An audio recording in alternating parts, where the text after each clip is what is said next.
Still in chapter 2, we are going to now do today 2.3 systems and variables. Kind of some weird words we may not be familiar with, but by the end of the lecture here, hopefully we can kind of understand why these are important in science.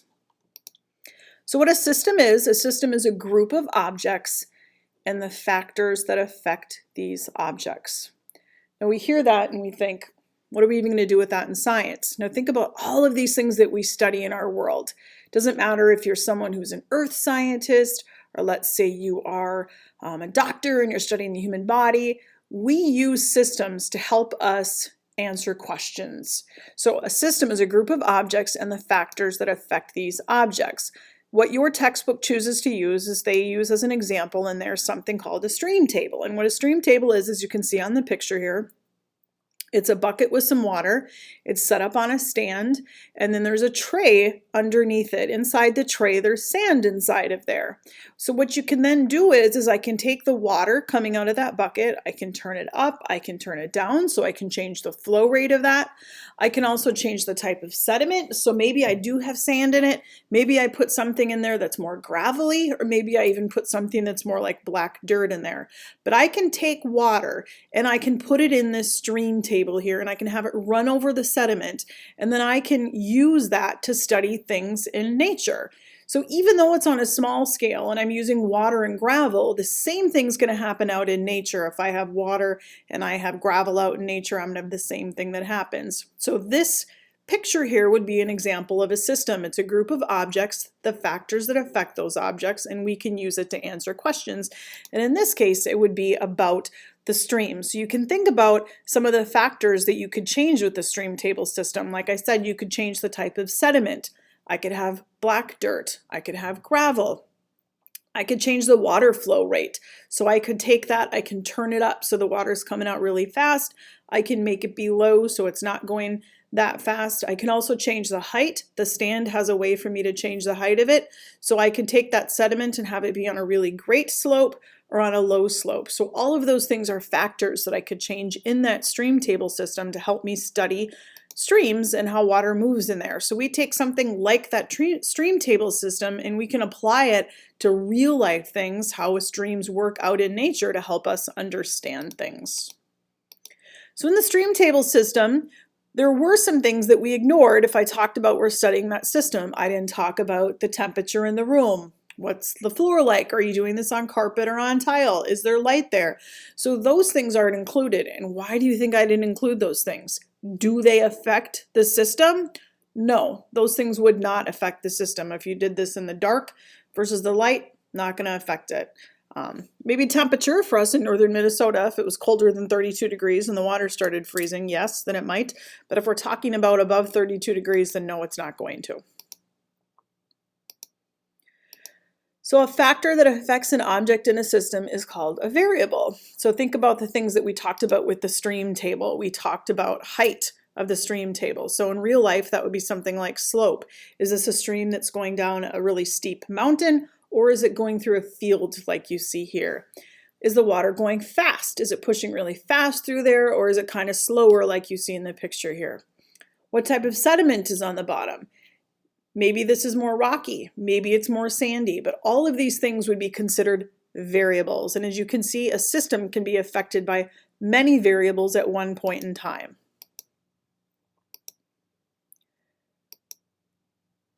In our system, and when we use these to test things, we can name those variables based on what they're doing.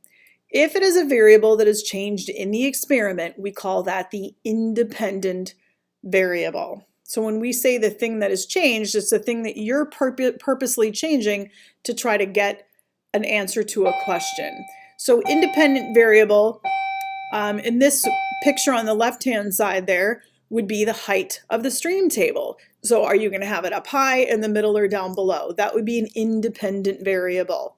So it's the variable you change or you are testing. The dependent variable is the variable that is affected by the change to the independent variable. Oh my gosh, that sounds really confusing. Think about what that word even means. Dependent variable. It depends on something else. So if I change the height of the stream table, what's going to depend on that? Think of The higher it gets up there, don't you think that's going to make the sand get pushed away faster because it's moving at a greater rate? I have a higher slope, more force of that water pushing down the tray. So independent variables is the thing that you're testing. It's the thing that you change in the experiment. And the dependent variable is what is changing based on that. The dependent variable depends on the independent variable. So the variable that is affected by the change to the independent variable. And if you are still confused after this slide, you are normal. This is a really hard topic to kind of grasp. Once we start going through more experiments, they definitely make much more sense, but right here in the beginning, it's a little bit harder sometimes. So in our stream table experiment, the independent variable would be the height of the stream table. It's what you are changing. The dependent variable would then be how the river looks in the stream table.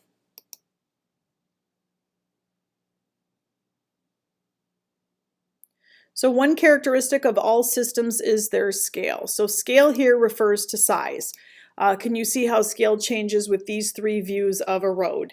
So when we're talking about systems, we can have things that are really small, like you see in the top picture. They can be what we would call normal size for us, or maybe we need to look at something really big. Maybe I'm a scientist who's studying something and how things affect items globally. So maybe I would use something much, much larger than that. So systems can have different scales, which refers to what their size is.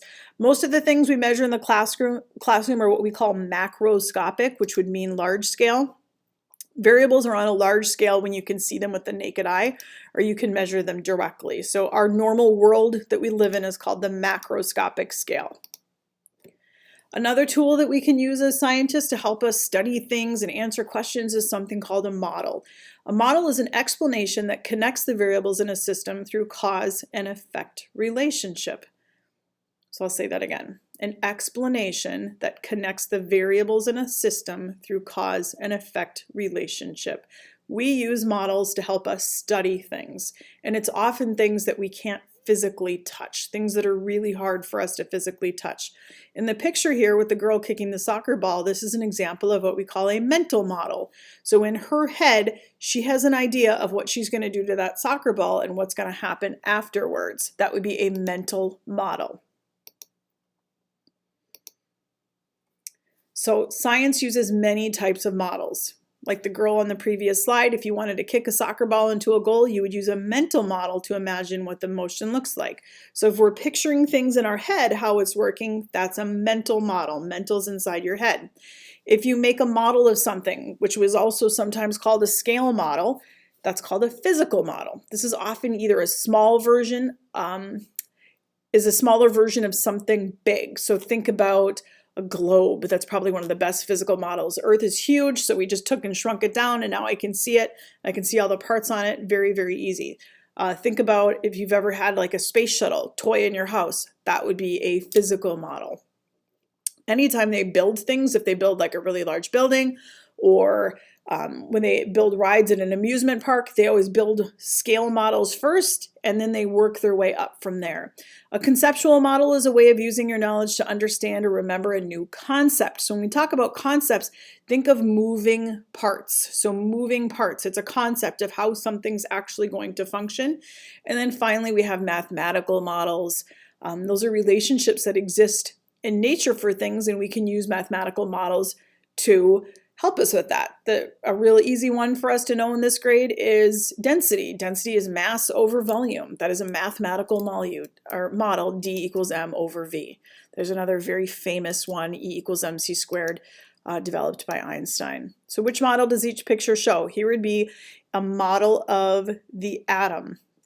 So we could probably use a couple of different ones for this. Your book talks about this being a conceptual model, and that's because the parts of the atom are actually moving. So it's talking about how the atom works and how those parts move. Here's the one I said earlier. So think about if you were trying to study a spaceship or a space shuttle and you had a small model of it, that would be a physical model. That's definitely a mathematical model. And that's it. So we use systems and models to help us in science, to help us study topics that we have a little bit harder time grasping, so we use them as a tool for that to answer questions.